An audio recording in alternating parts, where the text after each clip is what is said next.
Last class में हम gravitation की बात कर रहे थे। इसी चर्चा को मैं आगे बढ़ाता हूँ।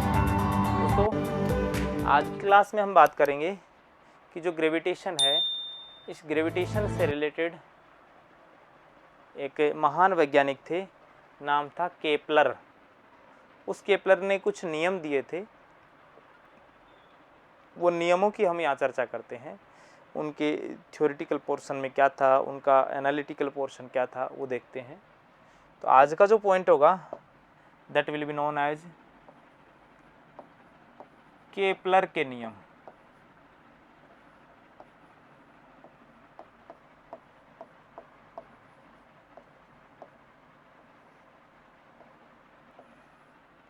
पहली बात मैं आपको बता दूं कि ये जो केपलर्स लॉ होते हैं,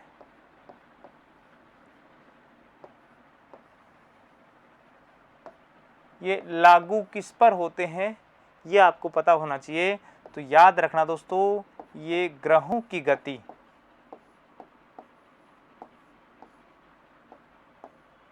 ये मैं किसकी बात कर रहा हूं, जो ग्रहों की गति होती है दोस्तों, मोशन ऑफ प्लैनेट्स, उन्हीं पर लागू होते हैं।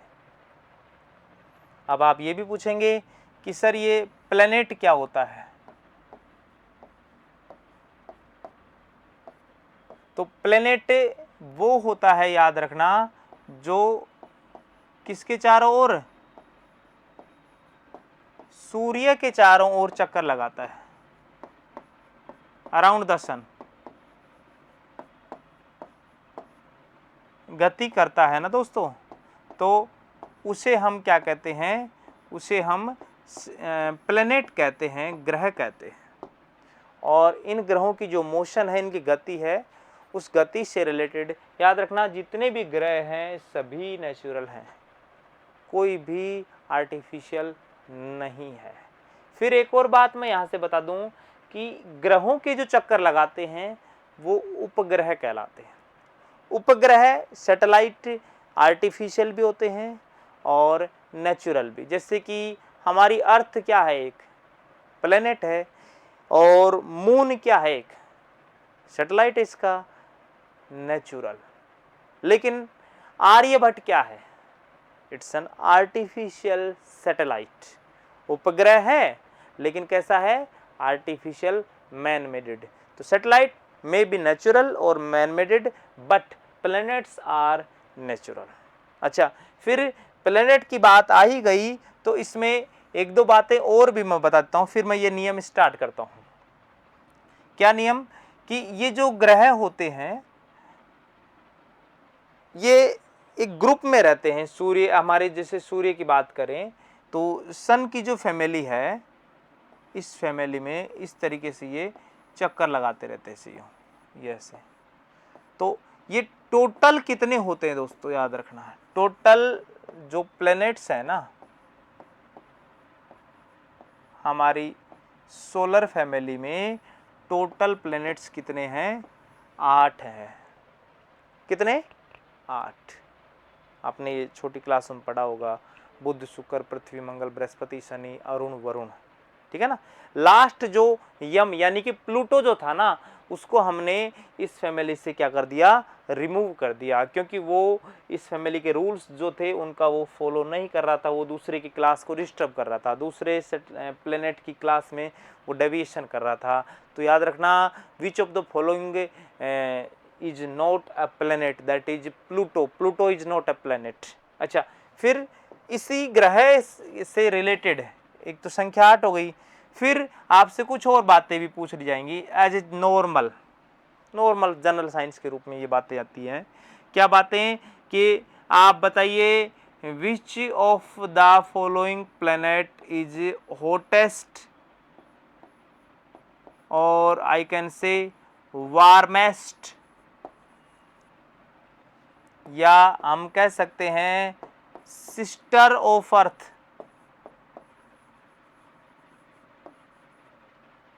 यानी इसको हम कह सकते हैं कौन सा, सबसे गर्म ग्रह, या फिर पृथ्वी की बहन।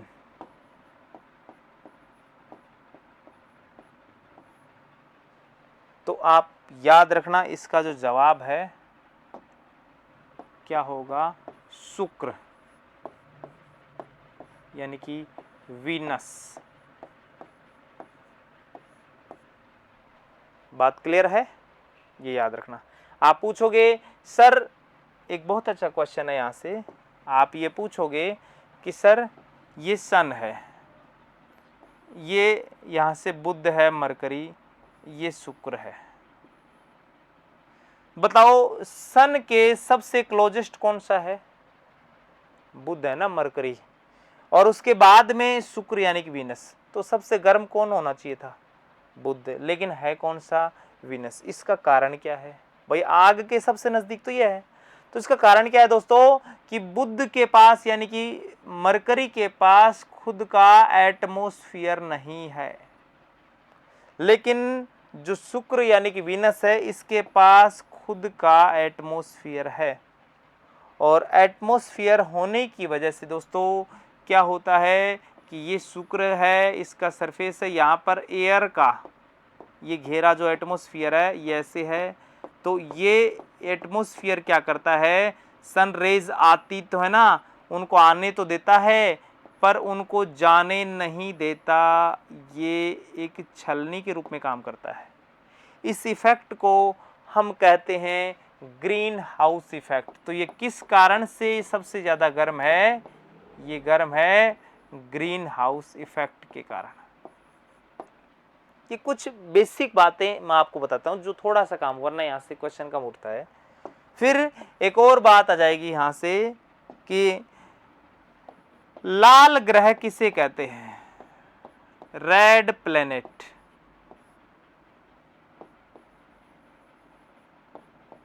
या फिर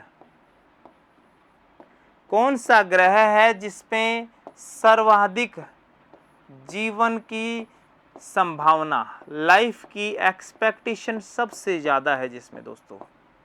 जवाब याद रखना, मंगल। कौन सा है दोस्तों? मार्स। इस पर लाइफ एक्सपेक्टेंसी सबसे ज़्यादा है, इसी पर रिसर्च चल रहा है। अच्छा ये बताओ लाल क्यों है ये? तो due to presence of iron oxide. जो फेरस ऑक्साइड इसकी जो सोइल है उसमें पाया जाता है और उसी के कारण इसका कलर कैसा है? लाल है फ्रेंड्स। अब क्वेश्चन एक और आ जाए, क्या क्वेश्चन आए कि सबसे बड़ा बिगेस्ट प्लेनेट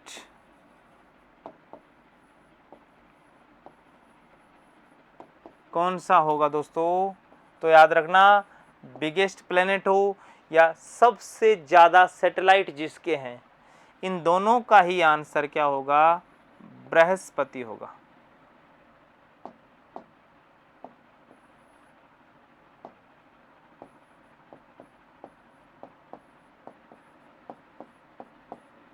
ठीक, ये थोड़ी सी मैंने प्लैनेट्स के बारे में जानकारी दी थी।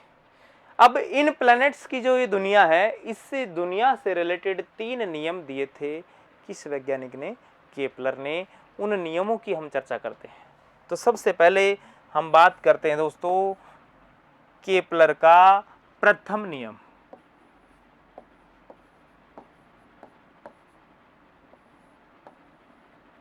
ये फर्स्ट नियम जो है ये क्या कहता है देखिए,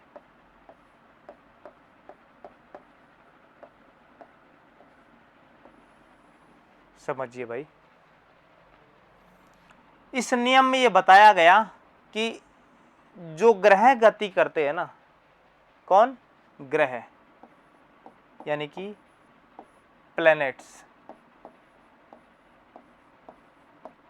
किसके चारों ओर गति करते हैं? सबको पता है, सूर्य के चारों ओर। लेकिन अराउंड द सन ये गति करते हैं, लेकिन एक बात याद रखनी है, ये पथ कौन सा होगा? तो ये इलिप्टिकल पाथ होगा, याद रखना, ये है वर्ड, बहुत अच्छा। इलिप्टिकल पाथ जो होता है, जिसे हम हिंदी में क्या कहते हैं? दीर्घवृत्तीय। इस पथ पर गति करते हैं कौन? ग्रह। ये फर्स्ट नियम यही था, केवल कक्षाओं का नियम था ये। क्या बताया गया इसमें बताया गया कि प्रत्येक ग्रह सूर्य के चारों ओर जो गति करता है, तो वो जो पाथ होता है वो वृत्तीय नहीं होता, सर्कुलर नहीं होता, वो इलिप्टिकल पाथ होता है। फर्स्ट स्टेटमेंट ये।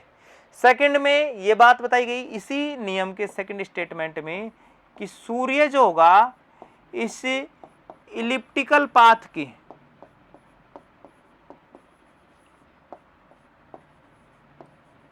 किस पर लोकेटेड होगा, फोकी पर लोकेटेड होगा, यानी कि हम कह सकते हैं नाभि पर स्थित होगा। ये है कंप्लीट फर्स्ट नियम, यानी कि ग्रह सूर्य के चारों ओर इलिप्टिकल पाथ में मोशन करेंगे और सूर्य इस इलिप्टिकल पाथ की फोकी यानी कि नाभि पर क्या होगा, लोकेटेड होगा। दोस्तों अगर डायग्रामेटिकल बात करें दोस्तों इसकी, तो ये ऐसा हो सकता है कि मान लो जैसे ये इलिप्टिकल पाथ हो गया एक, ठीक, और इसमें ये दो फोकी हो सकती हैं, यहाँ भी हो सकती है, यहाँ भी हो सकती है, F1 और F2। हम ये मान के चलते हैं कि यहाँ पर सन है, ठीक है। अब यहाँ से एक और बात, यहाँ से देखिए कि ये जैसे अर्थ है, मान लो अर्थ यहाँ से रोटेट कर रही है, अर्थ ही हम प्लेनेट मान के, अर्थ हो सकता है, कोई और भी हो सकता है।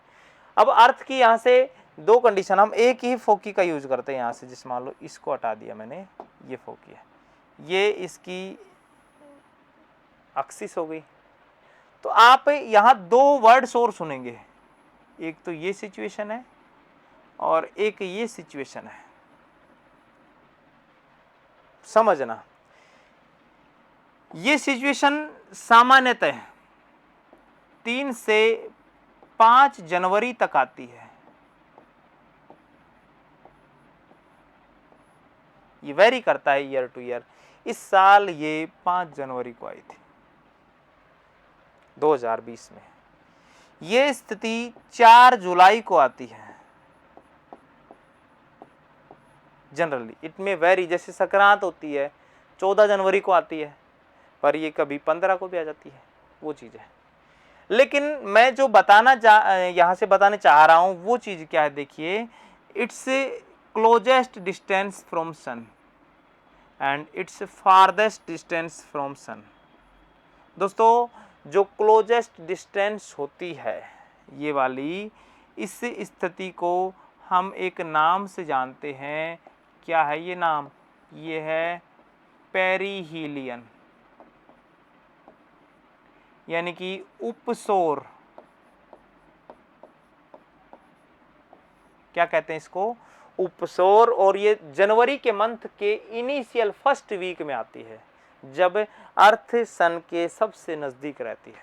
ये एक एक्स्ट्रा बात बताइए मैंने आपको। ऐसे ही जब अर्थ के सन सबसे ज्यादा दूरी पर, मैक्सिमम डिस्टेंस पर होता है, तो ये जो होती है इसे हम कहते हैं अपसौर। और अपसौर को एक और नाम से जानते हैं एपहीलियन।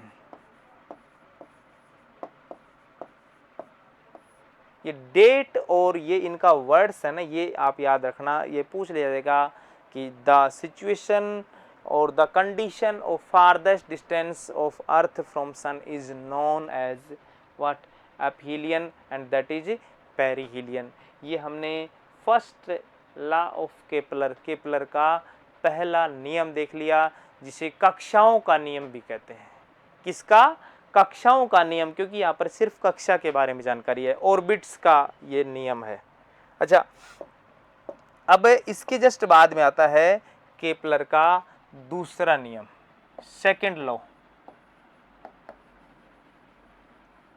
दोस्तों इसे एक और नाम से जानते हैं, इसे क्षेत्रफलों का नियम भी कहते हैं, area law, law of areas.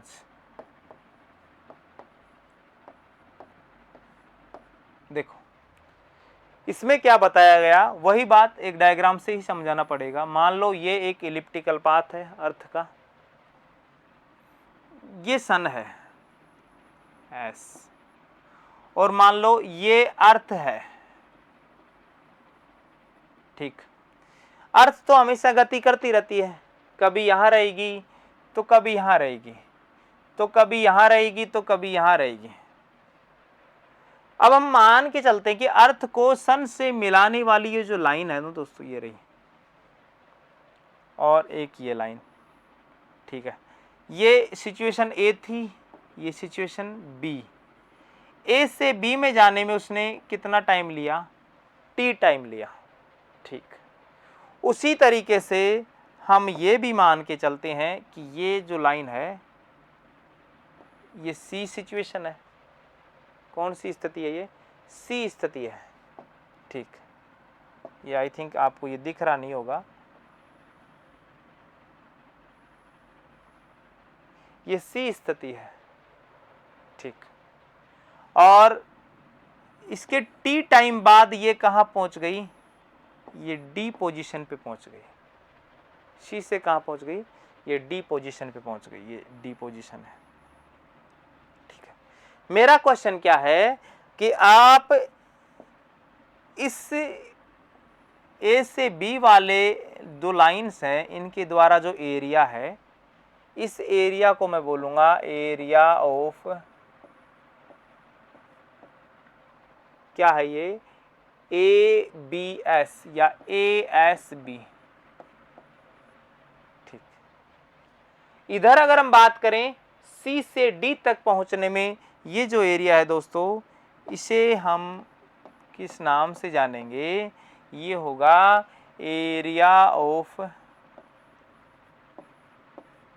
What?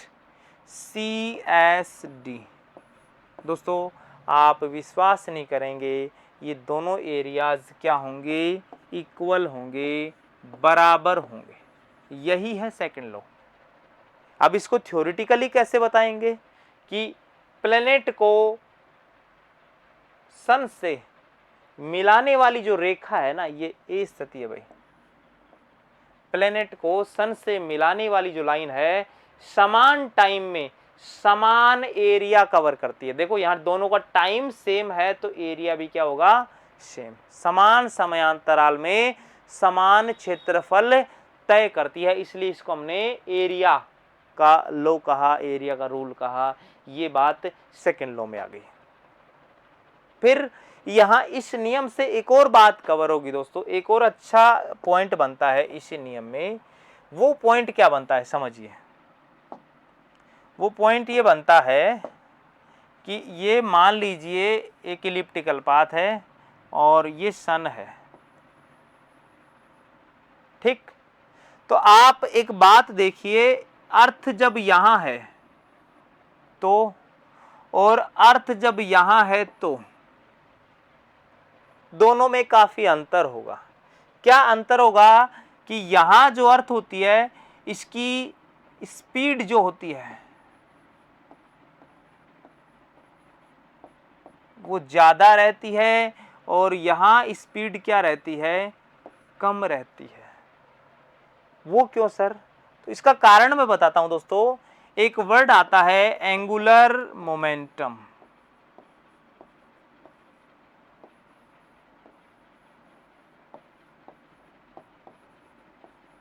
Angular momentum को बोलते हैं कौन सा वेग?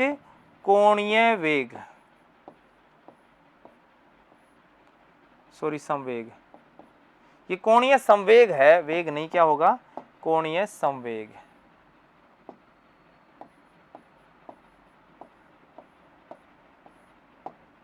इसे हम एल से रिप्रेजेंट करते हैं।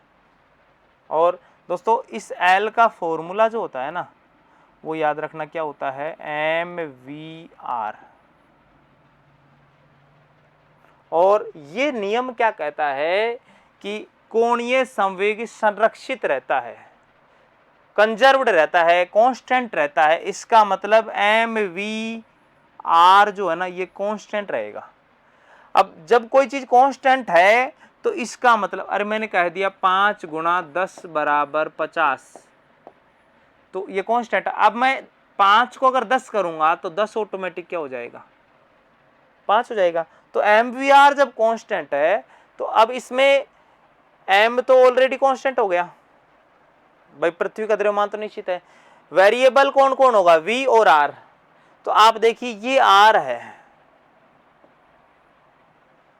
यहाँ पर r का मान क्या है, कम है, तो v का मान क्या होगा, ज़्यादा होगा। देखिए r कम करने पर v क्या हो जाएगा, ज़्यादा हो जाएगा, क्योंकि दोनों का प्रोडक्ट कांस्टेंट रखना है अपने को। यहाँ पर r का मान क्या है, ज़्यादा है, तो v का मान क्या हो जाएगा, कम। तो बताओ पृथ्वी की स्पीड सबसे कम कब होती है, पृथ्वी सबसे धीमे चक्कर कब लगाती है सूर्य के, जब वो सबसे ज़्यादा दूर होती है। और सबसे तेज स्पीड से कब होगी, जब वो सबसे नज़दीक होती है। और अगर क्वेश्चन पूछ लिया जाए कि कौन सा नियम है जो एंगुलर मोमेंटम कंजर्वेशन का यानी कोणीय संवेग संरक्षण का पालन करता है, तो वो कौन सा नियम होगा, second law of Kepler, Kepler का दूसरा नियम। दोस्तों अब एक और बात इसमें हम कर लेते हैं, और वो बात किसकी होगी, वो होगी केपलर का कौन सा नियम, तृतीय नियम, थर्ड लॉ। इसे हम कहते हैं दोस्तों आवर्तकालों का नियम, टाइम पीरियड्स।